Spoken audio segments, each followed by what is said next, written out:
Estamos aqui no Rio Centro com Leonardo Alves de Mello, diretor do comitê que debate assuntos referentes à água. Como está, Leonardo? Muito bem. Leonardo, fale para nós um pouco do seu comitê.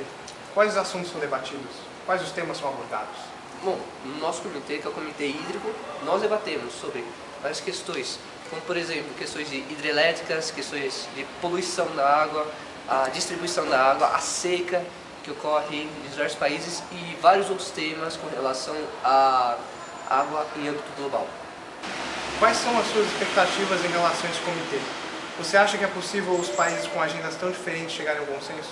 Sim, creio que seja possível que todos os delegados dos diversos países consigam chegar a um consenso que possa ser tanto a médio quanto a longo prazo, mas para que isso ocorra é preciso uma flexibilização por parte de todos os países.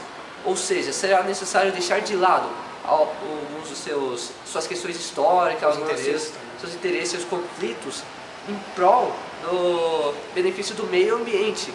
Ou seja, é necessário que os países eles consigam chegar nesse consenso se flexibilizando. Mas pelo histórico das últimas convenções, esse consenso, essa flexibilização foi pouco alcançada. Você não acha que essa conferência vai ter o mesmo destino das outras, em que foi muito difícil chegar a muitos consensos? Bom, creio que desde o início dos debates ambientais, a relação dos países com relação ao meio ambiente está melhorando muito. Você pode ver, por exemplo, desde o Eco 72 até o Rio 92, até agora o Rio +20, houve um progresso, não só por parte dos estados, também por parte dos setores privados, setores públicos, setores privados estão mudando. Creio que futuramente possa ser ainda melhor a relação dos estados com o meio ambiente, visando que agora estamos vendo a importância que é darmos esta prioridade ao meio ambiente, pois sem ele pode acarretar muitos problemas que estamos vendo agora, que já vimos antes. Você acha que mesmo que os países não cheguem a um consenso, uma conferência desse porte tem um reflexo na vida das pessoas, da conscientização da sociedade civil organizada? Sim, apenas o evento que estamos fazendo, de trazer mais de 100 países para debater questões ambientais, possa influenciar não só apenas as pessoas, mas também setores privados, que são grande parte da poluição vai por parte de indústrias, por parte de plantações, queimadas. É possível ver que há uma tendência de mudanças ambientais. Apenas o fato de haver centenas de países aqui debatendo sobre esse tema já é uma alteração. Queria que futuramente ainda possa ser melhor ainda essa alteração. E na última pergunta, eu citei o conflito de interesses que há entre alguns países. Você poderia citar algum desses conflitos, como por exemplo o caso do México e dos Estados Unidos? Sim, há alguns conflitos ocorrentes no comitê, como por exemplo, o México, grande parte da poluição dele é ocasionada pelos Estados Unidos. E é uma das questões a ser... Sim, porque o rio, ele não vai só, por exemplo, para um país ou outro país, tal. É preciso pensar o rio como um todo, não só como o próprio rio em si, mas como a bacia dele.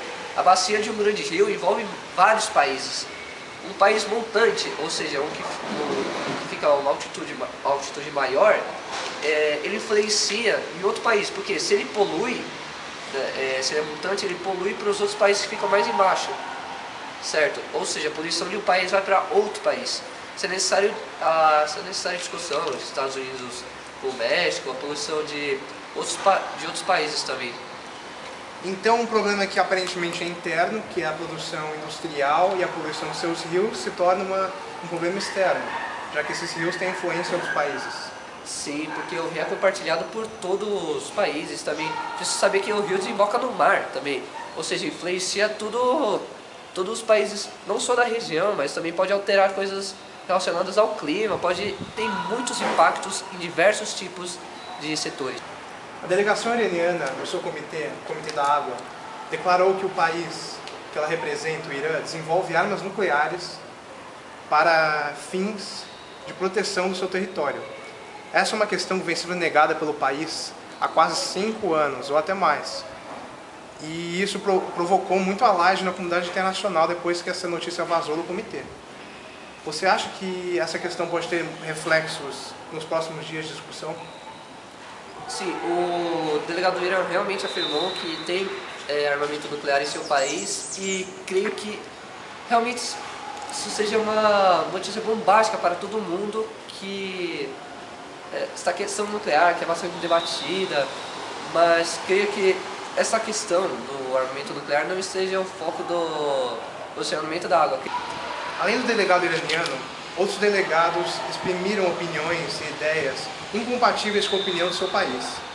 Você acha que esses países se equivocaram na escolha desses delegados, uma vez que delegados estão representando interesses que vão em contrapartida ao interesse do país?